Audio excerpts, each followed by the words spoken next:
Bonjour Lynn, bonjour Yannick, comment allez-vous? Bonjour, très bien, merci. Très bien, merci.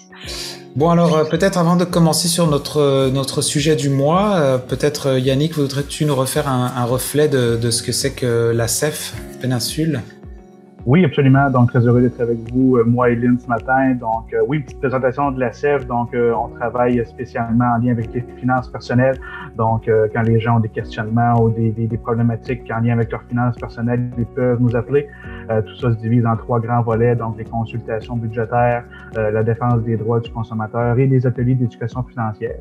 Donc, aujourd'hui, on va essayer de vous parler un petit peu du déménagement. Donc, c'est un grand thème au mois de juillet. On va essayer de vous en parler un petit peu. Aussi, on va essayer de vous parler du thème sur les vacances. Donc, comment on budgète bien nos vacances, puis comment on s'assure de pas trop dépenser. Alors, voilà.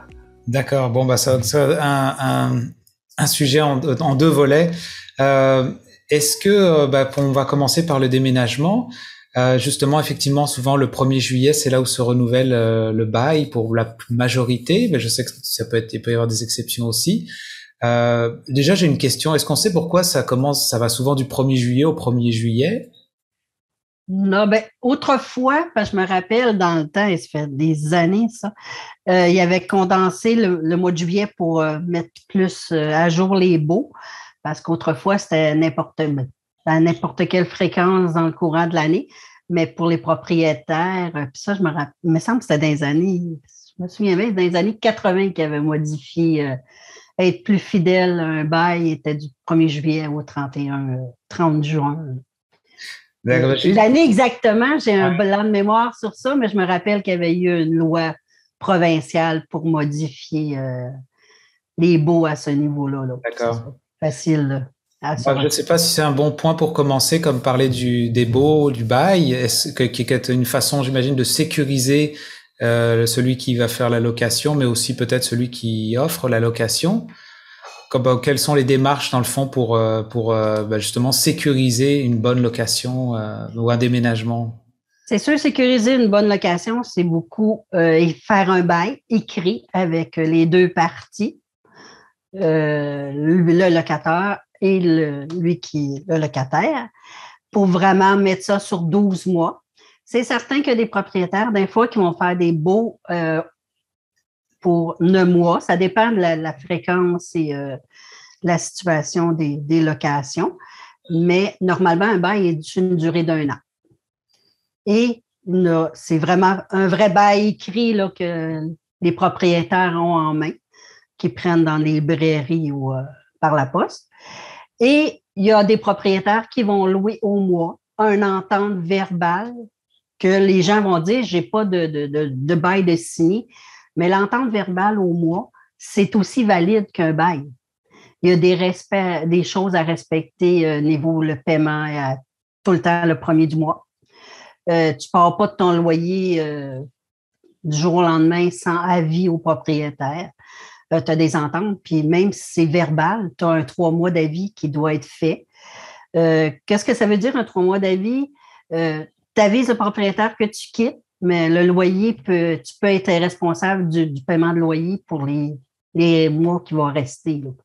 Fait que c'est certain qu'il y en a des fois qui disent moi, je quitte, puis dans 3 mois, je paie la totalité, puis je suis libéré de mon bail. C'est pas comme ça que ça fonctionne.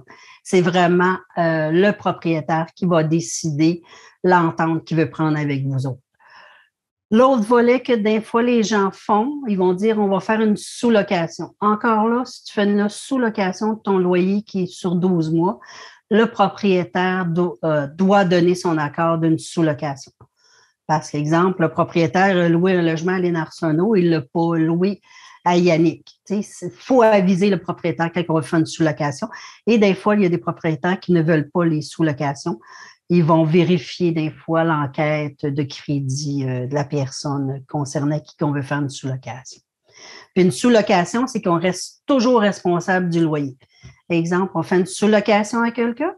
Si il quitte avant terme, avant la fin de ton bail, c'est toi qui es responsable de payer la totalité du loyer. Tu n'es pas libéré du loyer en tant que tel. Et c'est certain que quand c'est un loyer d'1 mois, ben c'est sûr que le propriétaire, lui, il peut demander tu payes les 3 premiers mois là, de ta libération de ton loyer. mais on est toujours responsable de notre loyer. Quand on signe, c'est un contrat entre deux parties. Fait que c'est très, très, très important de toujours respecter les contrats quand on signe. On ne prend pas ça à la légère, un loyer. Puis il faut prévoir d'avance. C'est là que j'arrive, moi, avec les frais quand on fait des déménagements. Justement, c'est ça que je voulais lancer là-dessus. Qu'est-ce que ça prend pour bien sécuriser au niveau économique un bon déménagement pour le faire de la façon la plus fluide possible? Un bon déménagement, il faut le prévoir dans notre budget d'avance. Ça, c'est très, très important parce que quand on fait un déménagement, il y a tout le temps des frais qui encourent un déménagement. Tu sais, un déménagement, c'est certain qu'il va y avoir des frais d'Hydro-Québec parce que ce n'est pas tous les bails, les loyers que l'hydro est compris dans le prix du loyer. Fait que quand ce n'est pas compris, il faut que tu penses au branchement d'Hydro-Québec. C'est environ, c'est 85 $, mais avec taxes, c'est 97,75 $. TELUS, pour avoir Internet, ça aussi, il y a des frais. Ça revient avec 57 et 44 avec les taxes. Les frais postaux, ça, tu peux avoir, il faut faire ton changement d'adresse quand on déménage à un endroit. Fait que là, il y a un minimum de 3 mois comme entendre, mais ça peut aller jusqu'à 1 an que tu fais ton transfert de courrier à des endroits. Mais c'est juste un frais de 3 mois, c'est 18 et 25, mais si tu prends 4 mois, c'est plus cher. Fait que les frais postaux, ça aussi, c'est un nom de montant. En tout et partout, là, des fois, là, ça peut équilibrer pas loin d'un 250 là, environ, là, c'est pas plus. Puis ça inclut pas forcément quand on arrive à un nouvel endroit, parfois il faut refaire de la peinture, parfois il y a des choses à prévoir au niveau budget. Budget, moi, j'ai mis la peinture, toute la décoration, la literie qu'on veut... la literie a changé là, dans un nouvel appart, on veut changer la décoration. Les rideaux ne font plus d'un fois dans certains endroits. Des fois, quand on déménage, les meubles ne sont plus adaptés. Fait que, il va y avoir des achats de meubles aussi. Fait qu'il faut penser à ce côté-là, c'est important. C'est sûr que quand il y a des réparations, le propriétaire est supposé de faire les réparations adéquates. Mais on s'entend que des fois, il y a des petites réparations que le propriétaire ne fait pas. Fait que si nous autres, on veut le faire, on va devoir payer ces petites réparations-là. Aussi, l'autre volet à prévoir, c'est louer un camion. C'est certain qu'il y en a qui vont avoir des petits trailers que les amis peuvent aider, mais il y a des gens, malheureusement, qui n'ont pas les moyens de ça. Ils n'ont pas de réseau social qui ont des petits trailers. Fait que soit qu'ils louent un camion, exemple, budget. Ça aussi, le camion budget, ça peut varier. Il y a des prix, différents prix, puis ça dépend de la grosseur du camion que tu prends. S'il faut en plus que tu engages des gens qui t'aident à ton déménagement, ou il y a des frais de camionneur déménagement spécialisés que j'appelle, ça, les frais sont beaucoup plus chers quand on prend des déménageurs spécialisés. Eux autres ont des assurances, fait que c'est certain que les meubles, si jamais ils sont brisés, sont remboursés. Mais si toi, tu fais ton propre déménagement, des fois, il peut y avoir des bris dans tes meubles. Ça, là, dans ce temps-là, c'est toi qui dois les couvrir. Fait que c'est certain qu'il faut penser à ça. L'autre volet des gens, des fois, surtout, bon, si on parle juste de ce qu'on a, moi, j'ai entendu beaucoup dans les périodes ces temps-ci, c'est quelqu'un qui avait loué une maison, ils ont 6 mois, le propriétaire décide 6 mois plus tard de vendre la maison. Fait que 6 mois pour quitter. Et il ne trouve pas de logement parce qu'il y a une pénurie de logement. Il va louer un entreposage, puis lui, il a des frais de temps en temps qu'il va aller vivre, exemple, chez des amis, mais il faut pareil qu'il paye l'entreposage et les frais sont hébergés chez des amis ou de la famille temporairement le temps de se retrouver un appartement. Fait que ça aussi, c'est d'autres frais qu'il faut penser. Puis un entreposage, les prix varient selon la grandeur aussi. Fait que, puis de l'autre, des frais qu'on ne pense pas, mais quand on loue un appartement ou on change de lieu, il y a le volet du transport niveau pour aller travailler. Des fois, c'est plus proche et des fois, c'est plus éloigné. Fait que dans notre budget, il faut penser à ce côté-là. Frais de transport, c'est le kilomètre, hein, le niveau de l'essence. Fait que ça peut causer d'autres frais. Puis des fois, c'est par rapport au dîner. Si tu restes proche de chez vous, mais le dîner, c'est peu économique parce que tu vas manger à la maison, mais si tu t'éloignes de ton emploi, là, ça peut être d'autres frais au niveau des repas, au niveau du kilomètre.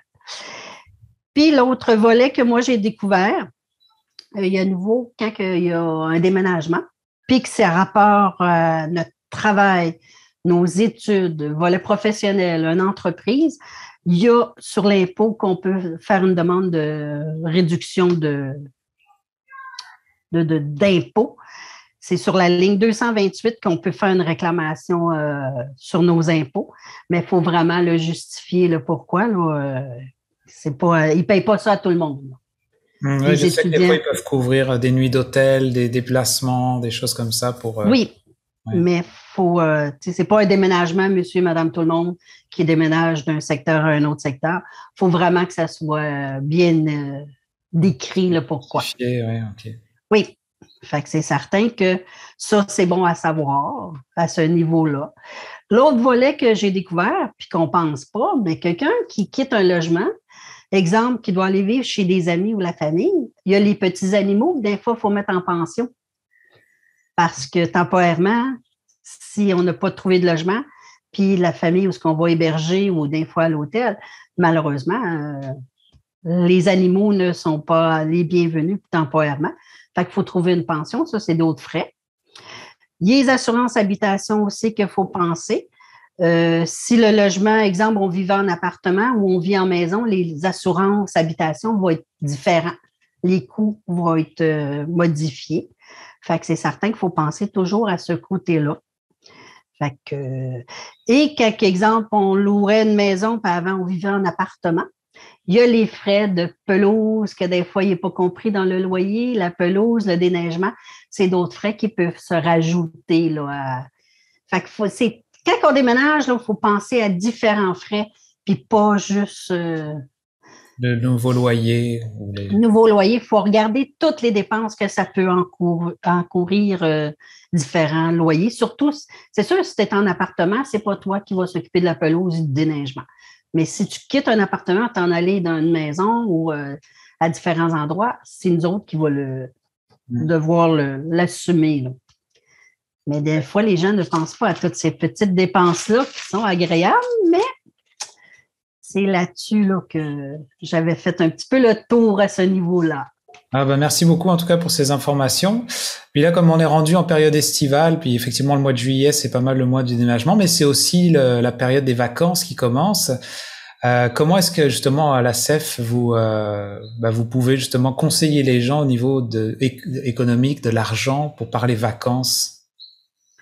Tout à fait. Dans le fond, on avait envie aujourd'hui de vous parler de vacances, de voyages. Donc, bien sûr, en tant qu'ACF, on va vous parler de budget, on va vous parler de finances. Donc voilà. Moi, au niveau du budget vacances, je vois ça en deux grands modèles. Okay? Je vous explique le premier modèle. En fait, la première façon qu'on pourrait faire, c'est j'économise tout au long de l'année. Et quand je vais être rendu au mois de mai, juin, je regarde combien j'ai économisé dans l'année. Et comme ça va me déterminer quelles vacances je vais avoir, selon les sous que je vais avoir réussi à économiser dans l'année. Donc, ça, c'est le premier grand modèle.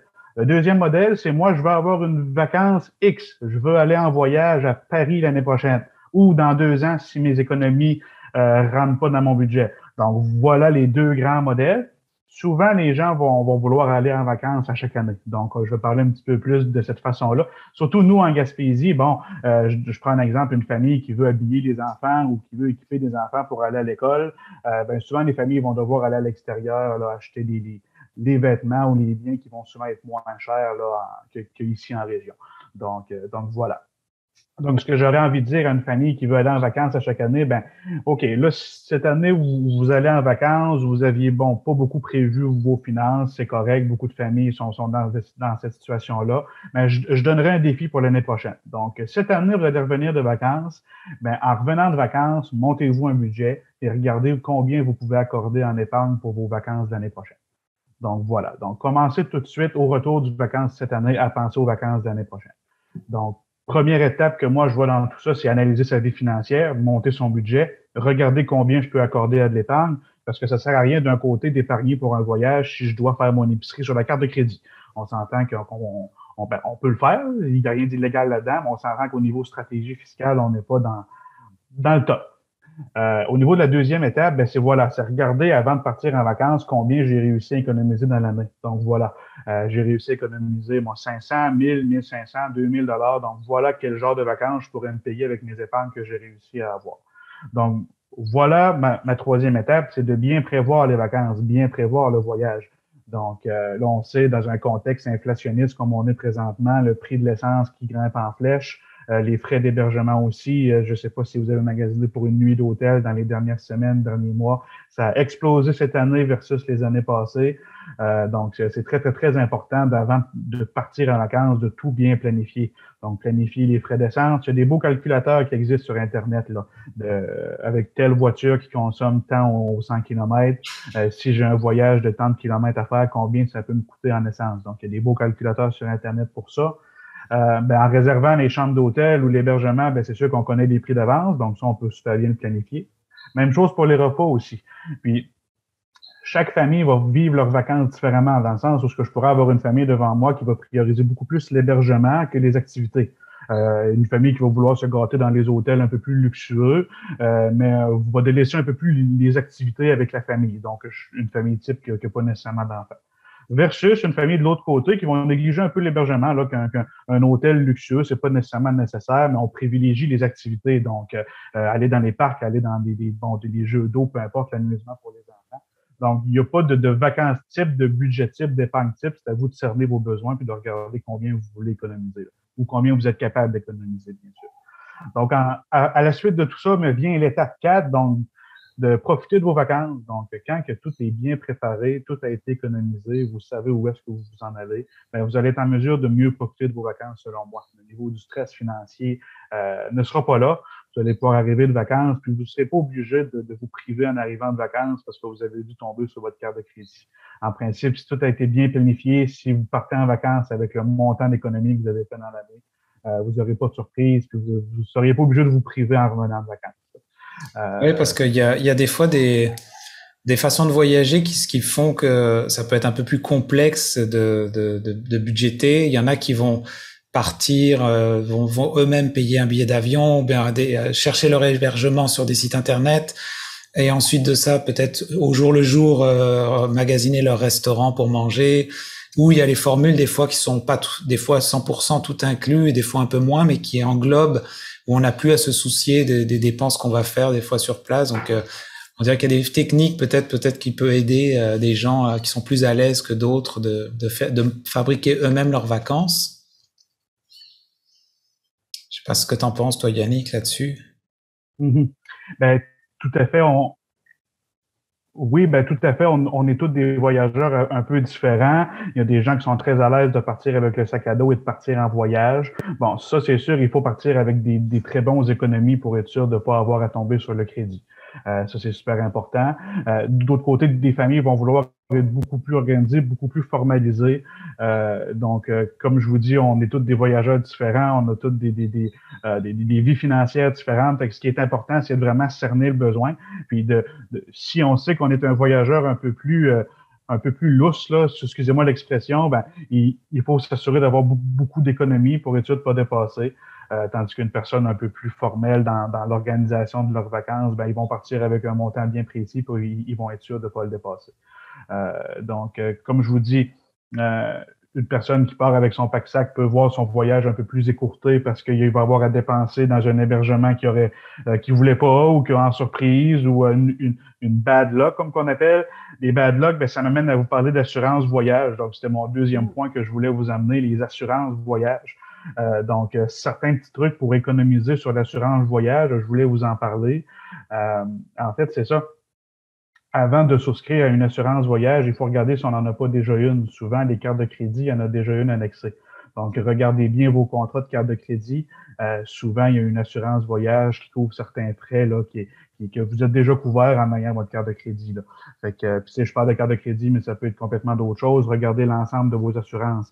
Ça se peut très bien que vous avez souscrit à une assurance habitation, puis qu'annexé à tout ça, il y avait une assurance voyage. On vous en a parlé la journée de la souscription, là, mais vous vous en rappelez plus. Là. Donc, c'est très important de regarder l'ensemble de vos produits financiers avant de souscrire à une assurance voyage. Ce que je voulais vous dire aussi, c'est que l'assurance voyage est intimement liée à l'âge de la personne. Donc, une personne qui est un peu plus âgée va avoir à payer un peu plus cher d'assurance voyage. Donc, si vous savez que vous partez en voyage cette année, que vous n'avez pas encore souscrit à une assurance voyage, faites-le don avant votre fête, avant que vous vieillissez, ça risque de vous faire sauver quelques sous là, sur la prime annuelle de l'assurance, en fait. Il y a ça aussi que je veux vous amener. Il y a différents types d'assurances. Il y en a qui sont annuelles, il y en a qui sont ponctuelles pour un voyage bien précis. Tout dépend de vos besoins, tout dépend de comment vous êtes comme voyageur. Si vous sortez de la province ou du pays plusieurs fois par année, ça peut être très, très pertinent de souscrire à une assurance voyage annuelle au lieu de le faire à la carte ou ponctuelle. Au contraire, si vous faites seulement un voyage par année ou 2 ans, ça peut être plus pertinent de souscrire à une assurance là, directement pour le voyage que vous faites. Oui, surtout qu'aujourd'hui, c'est impressionnant comme des fois on peut faire des vacances au niveau local et payer peut-être aussi cher que de partir dans le sud dans des tout inclus. Donc en fait, comme tu disais, on parlait de budget pour tout le monde, mais ça reste que j'ai l'impression que je sais pas si c'est encore le cas aujourd'hui, mais des fois de s'y prendre d'avance, d'acheter ses billets d'avion d'avance ou d'acheter des fois de faire des réservations d'avance. On peut économiser parce que des fois, moi, ça m'était arrivé d'être assis dans l'avion avec une personne qui a payé le double du prix que moi, mais on fait le même trajet. J'imagine ça doit être important. Ça peut être un conseil peut-être? Tout à fait. Vraiment magasiner des agents de voyage, des agences qui organisent des voyages, il y en a une multitude. Et sites Internet aussi pour réserver soit des voyages ou des hôtels, ça peut être très, très pertinent pour économiser. Ce qui peut être particulier, c'est comme pour le billet d'avion, là, ici en Gaspésie, un voyage de la Gaspésie vers les grands centres au Québec, c'est le même prix que de Montréal vers Paris ou de Montréal vers Cuba, là. Donc, ça peut être très, très particulier au niveau du billet d'avion. Donc, oui, il faut, comme je vous dis, il faut bien se préparer, cerner les besoins et voir et magasiner avant de partir pour être sûr de combien ça va coûter tout ça, là. Fait que si je reviens à l'assurance voyage, évidemment, si vous faites partie du donneur professionnel de le nommer, ça peut vous faire sauver beaucoup de sous sur l'assurance voyage. Il y a différents rabais aussi qui peuvent être liés à tout ça.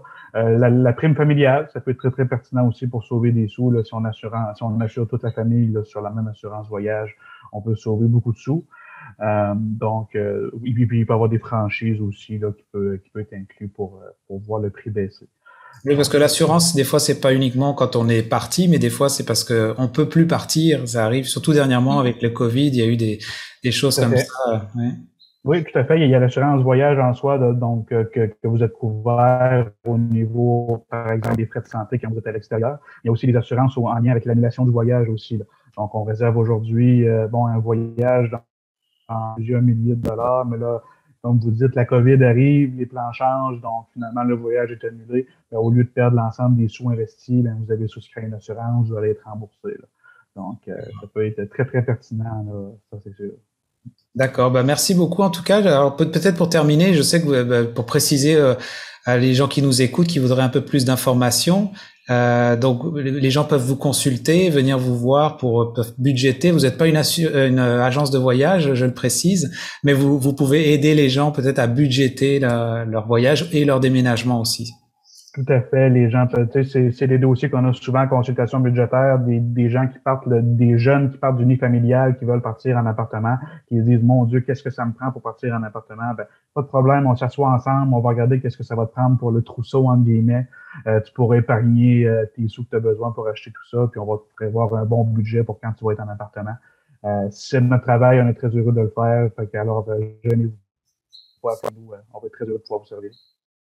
Bon, merci beaucoup en tout cas pour votre temps et puis on se reparlera le mois prochain ou à la rentrée dans le fond pour parler d'autres gestions de finances. Est-ce que vous avez une idée un peu de quoi on va pouvoir parler d'ici août ou septembre?